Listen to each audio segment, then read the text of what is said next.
I had a tough time. Yes, it has given him a wake-up call, demoting him to the older machines. Obviously, no one thought or took me serious at the beginning. It was unwritten rule. Well, as Tomczyk goes to the inside, opportunist move. I wonder what they think of that at Audi. Prove myself and prove it to all the others. And that's for the net lead of the race. There's about 2 inches between them. Brilliant stuff. What a battle this has been.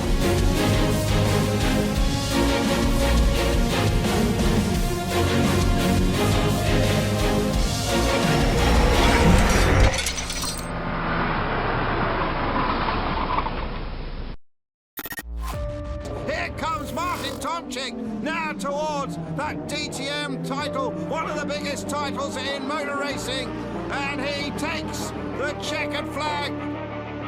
He is the 2011 DTM champion. Yeah, hi guys, my name is Martin Tomczyk, obviously now turning 44, so already at the end of my racing career, because I stopped 4 years ago. I started quite young with 11 years, oh no, it was 10 years with go-karting. Obviously made my way through karting, through BMW Formula Junior Cup, Formula 3 1 year, and then finally got a contract with German manufacturer with Audi, stepping in as the youngest DTM driver ever in 2001 in the Audi TT.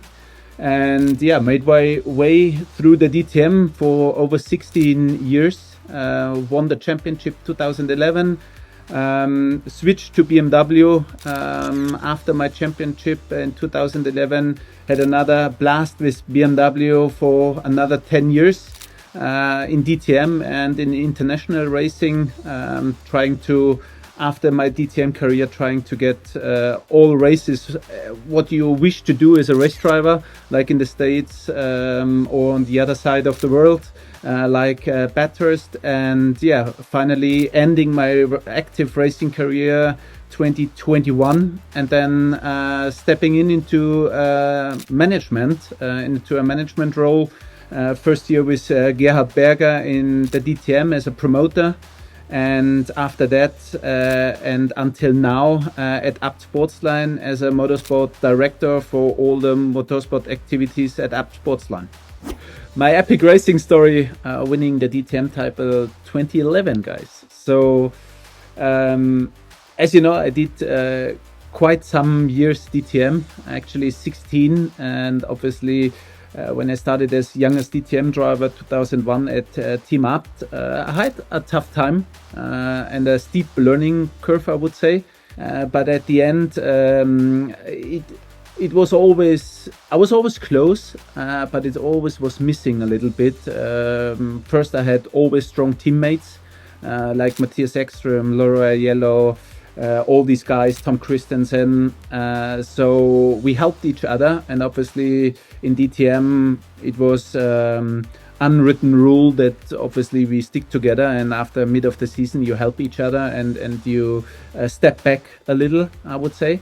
And after 10 years driving with Abt, always have the privilege to have a actual or new car. In my 11th year, I went to Phoenix, and I was, say it like this, downgraded to a 1-year-old car at that time. But I didn't do a big story about it, because I said, okay, after 10 years, let's see and try. Perhaps something good comes out. And it was really good to work together, because they knew they had to rely at that time just on my driving skills, and trying to work with me to get the best out of it. And actually our goal was to be quickest last year car, say it like that. So that was actually our goal, and we went into the season, and obviously it started very well. P6 in Hockenheim, and then I think it was Lausitzring was already the first victory. 4, 5 hybrid ones. They will go out. Who will make the best start here? And that run down into that very tight corner where they turn off the tri-oval. Spengler makes a good start.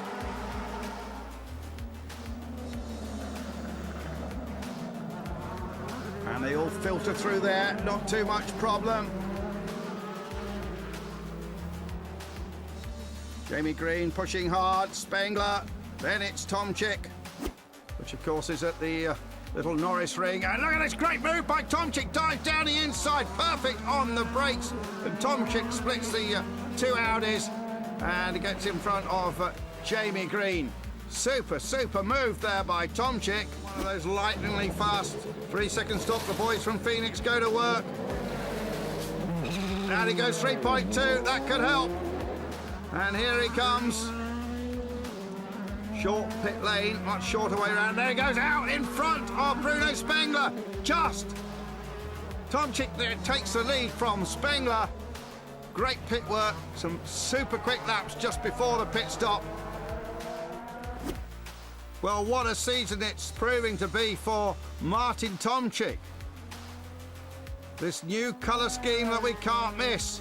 And he can't miss the checkered flag now because for the second time in 2 races, victory there to Martin Tomczyk. So it was a strange year because obviously no one thought or took me serious at the beginning because, okay, P6, 1 victory could be, but at the end of the day, in the past, always the brand new cars were the guys who won championship. So I did my year with Phoenix and my job obviously with Phoenix, and I really enjoy it because we worked really hard. And Ernst Moser at that time, he's a pure racer, 100% racer, and Jürgen Jungklaus I had as an engineer. Was long in business at that time already, so I felt really well in that team, and we worked really hard together, and it was always a straightforward discussion we had, and I really love and I'm in favor of being straightforward, even if it is positive or negative. But at the end it helped us to perform in a way that no one expected at that time. Prepared for the race, and I hope we can score still some points. Martin Tomczyk. And smell victory now as he comes towards the checkered flag. And Martin Tomczyk wins here in Austria. Tomczyk putting in some very good lap times, closing up a little bit on Mike Rockenfeller. And again going down the inside, or is he going to go into the pits? No, he's not. He's going for it, and what a great battle here between the pair of them. And there it is, Tomczyk goes for the inside. Opportunist move, but a great move there by Martin Tomczyk. Tomczyk moves in front of Rockenfeller. I wonder what they think of that at Audi. Here he comes. Martin Tomczyk not only will take the victory, but will retake the lead of the championship. And round number 7, fourth to Martin Tomczyk. There's Christina Sura, she's happy with that. So I had victories, and at one stage I was the leading Audi driver with a last year car. For sure it was not an easy decision for Audi at that time then to say, hey guys, it looks like that Martin is our guy for the championship this year.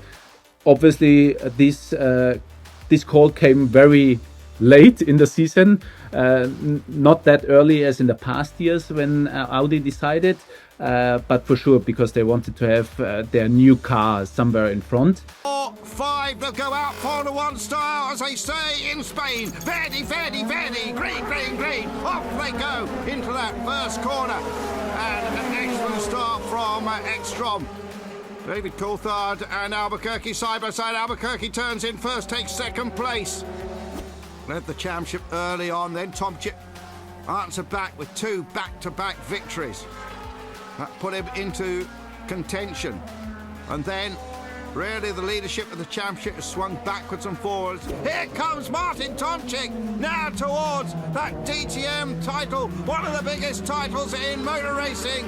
and he takes the checkered flag to finish third. He is the 2011 DTM champion. Who would have thought it at the start of the year? His fiancée and brother embrace. They already put it onto the pit board. I can tell you they've already printed the t-shirts as he blinks back the tears here in Spain, and Martin Tomczyk is the champion. Onto the bonnet, of course his dad's one of the big names in the administration of German motor racing. There he is up on the podium, the new DTM champion for 2011. Martin Tomczyk, ex-Troms, won 3 of the last 4 races. He could still be the runner-up. At the end, my worst position in the whole year was position 6, and I just had it once. So all the rest was podium victories or between 1 and 5 at the end of the day. Perfect day for you. Finally, you clinched the title. Yeah, unbelievable. First of all, I for sure have to realize it. It's a feeling I never had so far. So thank you to all. I think it's too many when I count them, but for sure many thanks to my team Phoenix. They did a fantastic job this year. They deserved it really, really a lot. But it's unbelievable. First I have to come down a bit, realize it, and then I'm new champion of DTM 2011, and it feels really good.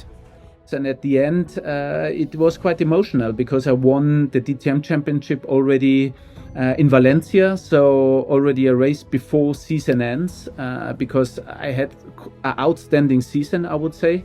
I was the only last year's car who I guess was in the top 10 at that time. I don't know, we have to check again, but I was far in front of the second last year's car. And I mean, I won DTM Championship 2011 and it was a blast. Obviously for me it was after being 10 years always in the second row, but always had a chance to fight as well for a championship. In this year with Team Phoenix I just could fulfill it and prove myself and prove it to all the others. And it was a great year and I would never ever miss it because after being 10 years with Abt, don't get me wrong, it was a fantastic year. I got all the support I needed, but then coming to another team and put all my effort in what I learned actually the last 10 years. For Team Phoenix was the first DTM championship after being years in DTM already with Opel at that time. So for both of us, it was an amazing feeling, amazing year. We celebrated really hard. I really enjoyed it. And obviously that was the highlight, or one of the highlights in the DTM career. As I already told you, it's not all about championships and victories. It's about personalities, stories that you can build around racing.